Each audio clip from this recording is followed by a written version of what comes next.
My name is Bobby Maximus. I've done a bunch of stuff. I fought in the UFC.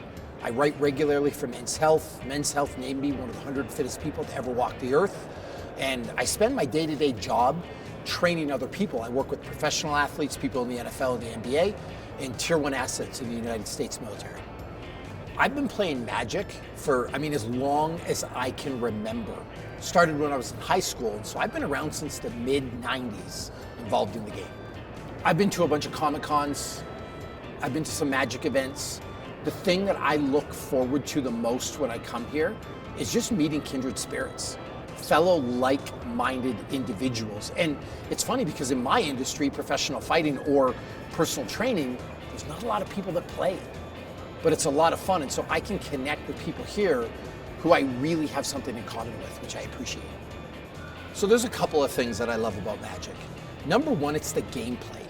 It's a lot of fun. There's a lot of variety in the game. It's never the same game twice. But then I also love the artwork and the lore surrounding Magic, the storytelling.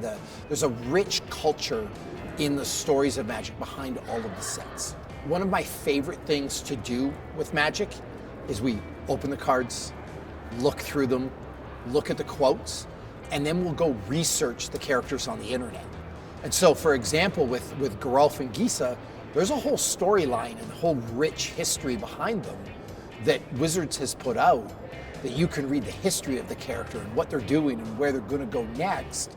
And it's exciting when a new set comes out to see where that story is going to go. When it comes to my sons, Magic is the ultimate way to bond. We can play a game together, but one of the most rewarding experiences as a father is teaching them and watching them grow.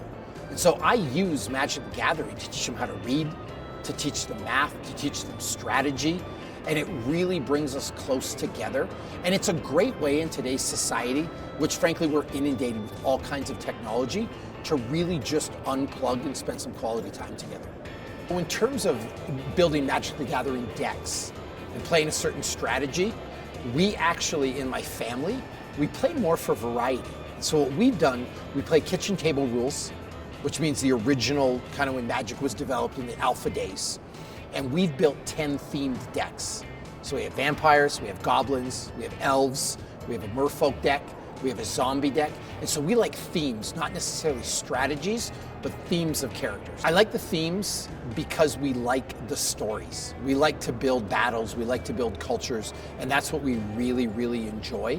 And Magic's got such a card depth that there are hundreds of zombies to choose from if you're building a zombie deck. There's hundreds of goblins to choose from if you're building a goblin deck. So you can kind of piece stuff together, and it just makes it really fun. Playing Magic the Gathering has not necessarily impacted me on an athletic level, but it has affected me or impacted me greatly in terms of my writing, especially the creative type of writing I do. When you start to see how much work goes into these cards, the artwork, the quotes, how they work together. When you're playing the game, you've got to think, so it starts to train your brain to think outside of the box, and that's helped me in a career beyond playing Magic the Gathering.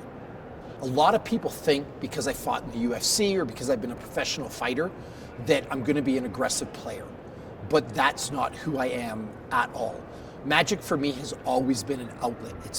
It allows me to have fun, it allows me to unwind, it allows me to check out from my day-to-day job.